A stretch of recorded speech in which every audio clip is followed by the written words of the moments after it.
गणपती एज्युकेअरमध्ये तुम्हा सर्वांचे स्वागत आहे. I am final year MBBS student from JMC. तर आजच्या या व्हिडिओमध्ये आपण रिनीट कधी होऊ शकते आणि रिनीटला कसे समोर जावे, काय स्ट्रॅटेजी असावी याबद्दल थोडक्यात माहिती घेणार आहोत.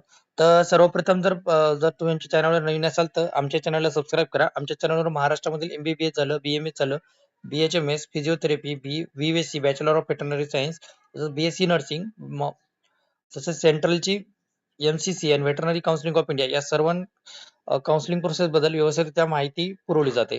तर सर्वात महत्त्वाचं सांगायचं झालं तर रिनीटची एक्झाम आपली लगभग 1.5 महिन्याच्या गॅपने होऊ शकते.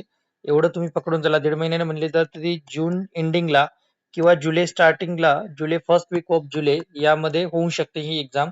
कारण की एवढा टाइम लागणारच आहे सध्या. तर रिनीट करायची म्हटल्यावर त्यांना हॉल तिकीट अलाउड करणं, हॉल तिकीटचं सर्व डेट अनाऊन्स करणं, हॉल तिकीट, त्याच्यानंतर सेंटर आउट करणं, त्याच्यानंतर पेपर प्रिंटिंग करणं, या सर्व प्रोसेसमध्ये पेपर सेट करणं, या सर्व प्रोसेसमध्ये कमीत कमी 1.5 महिन्याचा कालावधी लागणारच आहे. त्याच्यानंतर सेंटरवर व्यवस्थित त्या पेपर पोहोचवणं, यावेळेस त्यांना जास्त अतिदक्षता घ्यावी लागणार आहे. त्यामुळे त्यांना थोडा टाइम लागणारच आहे व्यवस्थितरित्या कंडक्ट करायचा असेल तर. आणि आधी तर सर्वात महत्त्वाचं तर तुम्ही आता फर्स्ट ऑफ ऑल काय करायला पाहिजे, तुम्ही जास्त पॅनिक होऊ नका, जास्त विचार पण करू नका आणि माइंड शांत ठेवा. हे सर्वात इम्पॉर्टंट आहे. जेवढं तुमचा माइंड शांत राहील तेवढा तुमचा चांगला अभ्यास होणार आहे. माहित आहे की खूप प्रेशर आलेला आहे, खूप ताण आलेला आहे, की बाबा एवढं मी 2-2.5 वर्ष, 2-3 वर्ष झालं मी मेहनत करत आहे आणि त्यानंतर जर अशी कंडिशन येते, त्याच्यानंतर स्कोर चांगला आलेला आहे, तर थोडं पॅनिक होणं किंवा माइंड स्ट्रेस येणं हे साहजिकच आहे. पण तेवढा जास्त विचार करू नका. जेवढा जास्त तुम्ही विचार कराल तेवढा तुमचा स्कोर कमी होऊ शकतो. त्यामुळे या गोष्टीवर जास्त तर तुम्ही विचार करायला नाही पाहिजे. माइंड शांत ठेवा, तेवढा व्यवस्थित तुमचा अभ्यास होऊन जाईल.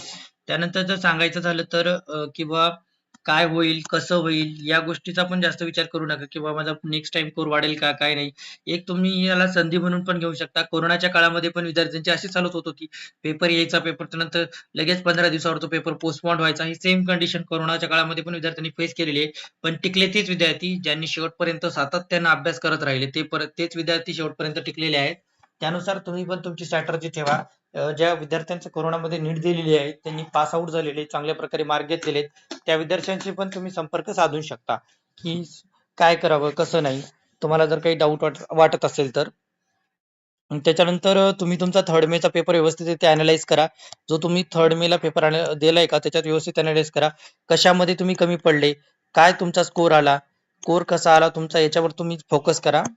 काय काय गोष्टी तुम्हाला जमल्या नाही, टाइम जास्त लागला, कोणकोणत्या क्वेश्चनने तुमचा टाइम जास्त घेतला, त्याच्यानंतर कोणकोणते टॉपिक आहेत किंवा वीक सब्जेक्ट कोणता आहे तुमचा त्याच्यामध्ये, किंवा टॉपिकवर फोकस करा. खास करून टॉपिकवर आणि वीक सब्जेक्टवर फोकस करा. समजा आता वीक सब्जेक्ट जर तुमचा फिजिक्स असेल, त्याच्यामध्ये थोडंसं काय इम्प्रूव्हमेंट करू शकता तुम्ही. तुमच्याजवळ 1.5-1 महिना टाइम आहे, त्याच्यामध्ये तुम्ही काय काय इम्प्रूव्हमेंट करू शकता याच्यावर फोकस करा. टॉपिकवर पण फोकस करा. एक एक टॉपिक तुम्ही व्यवस्थित अॅनलाइज करून घ्या, म्हणजे जेणेकरून तुम्हाला नंतर ते फेस येणार नाहीये.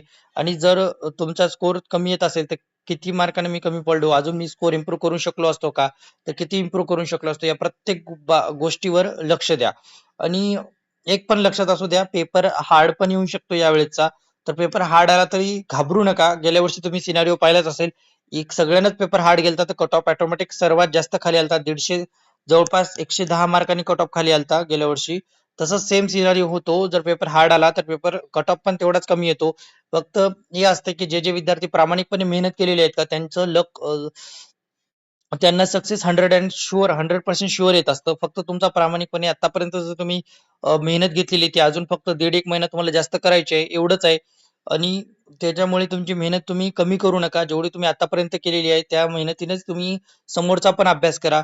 थर्ड मेचा पेपर मार्कनुसार नियोजन करा. जसे तुमचे मार्क आलेत का त्यानुसार तुमचं नियोजन करा. समजा तुम्हाला मार्क जर असतील 500, 500 प्लस असतील, तर 500 प्लसच्या नंतर म्हणजे काय काय चुका झाल्या, कोणत्या विषयामध्ये मी कमी पडलो, काय क्वेश्चन मला पेपर अनालिसिस जमलं नाही का, पेपरमध्ये क्वेश्चन सोडवायला टाइम लागत होता का, या सर्व गोष्टीचं बाबींचा व्यवस्थितरित्या अनलाइज करा. कोणकोणत्या गोष्टीमुळे माझा स्कोर 500 प्लसच गेला, 600 प्लस का नाही गेला, या गोष्टीवर तुम्ही व्यवस्थितरित्या अनालाइज करा. समजून घ्या, स्वतःच्या माइंडला विचारा, क्वेश्चन करा, की मग असं काय कमी पडलं माझ्याच्याने की माझा स्कोर एवढा कमी राहिला. या प्रत्येक गोष्टीचं तुम्ही व्यवस्थितरित्या अनालाइज करा आणि तुमचा स्कोर वाढवण्याचा प्रयत्न करा. त्याच्यानंतर तुमचा स्कोर जर 300 किंवा 400च्या मध्येच अडकला असेल, तर 300-400च्या मध्ये का अडकला म्हणजे इथे इनडायरेक्टली तुमचा एक सब्जेक्टच वीक आहे. आणि खास करून तुमचं जर बायोलॉजी वीक असेल, तुम्ही 300-400च्या मधात जर असाल, तर तुमचा 100% बायोलॉजी क्वेश्चन वीकच आहे. नाही ते एकटा असा सब्जेक्ट आहे बायोलॉजी, तो 300 प्लस तुम्हाला आरामात घेऊन जाऊ शकतो. असा पेपर होता आता नीट 3rd मेचा. तर त्याच्यामध्ये तुम्ही मिस्टेक काय केली, बायोलॉजीला कसं काय मार्क तुमचे कमी आले, याबद्दल व्यवस्थितरित्या वाचन करा. सर्वात व्यवस्थितरित्या विचार करा आणि तुम्हाला त्याच्यासाठी वाचन खूप महत्वाचं आहे.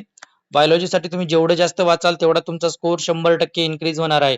स्कोर तेवढा जास्त तुमचा इन्क्रीज होणार जास्तीत जास्त वाचन बायोलॉजीवर फोकस करा.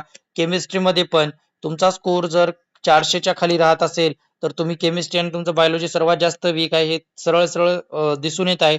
त्याच्यामुळे केमिस्ट्रीमध्ये पण व्यवस्थित फोकस करा. कोणती केमिस्ट्री तुमची वीक आहे? इनऑर्गॅनिक केमिस्ट्री वीक आहे का? ऑर्गॅनिक केमिस्ट्री वीक आहे का? त्याच्यानंतर तुमचं कन्फ्युजन काय होते का तुमच्या सिली मिस्टेक जास्त जास्त होत आहेत पेपरमध्ये, याच्यावर पण फोकस करा. सिली मिस्टेक त्याच्यानंतर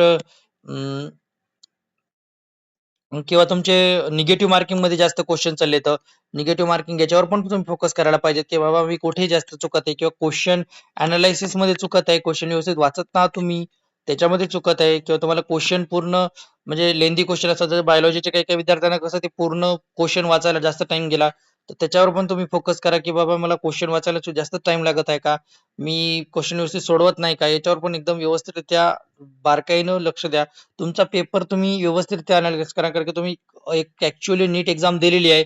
जर पेपर लीक नसता तर ते तुमचा फायनल स्कोर असता.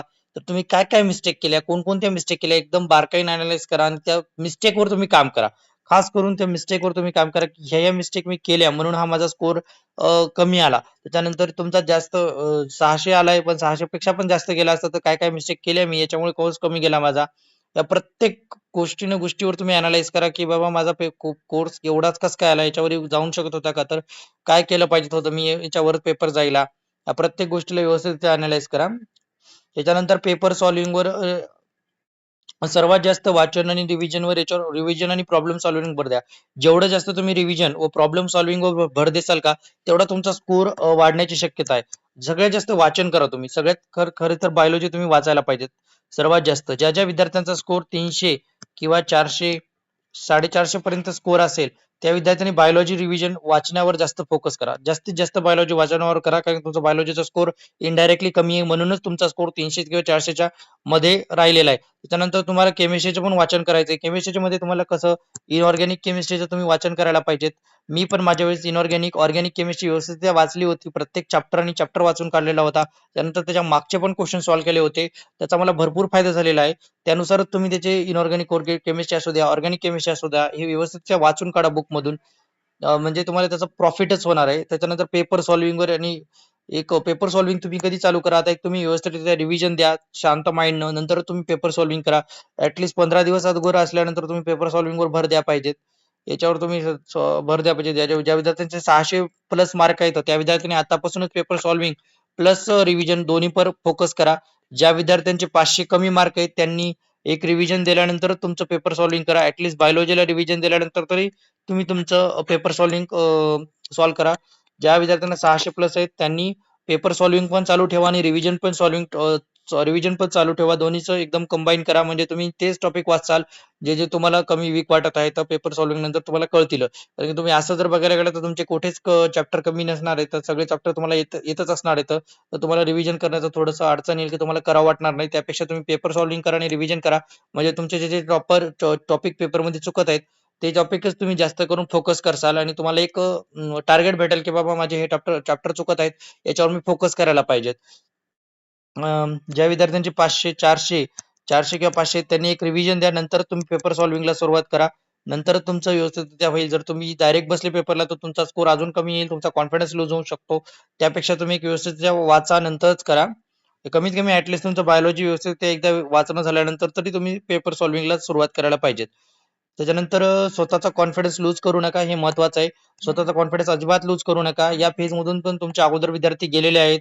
त्यांच्याशी वाटलंच तर तुम्ही संवाद संवाद साधू शकता. खास करून जे कोरोनाच्या काळातले विद्यार्थी होते त्यांचं पण असंच होत होतं. जवळपास 1 महिन्यावर पेपर आला. त्यांची सगळी जवळपास तयारी होत असे की पेपर पुढे जात असे.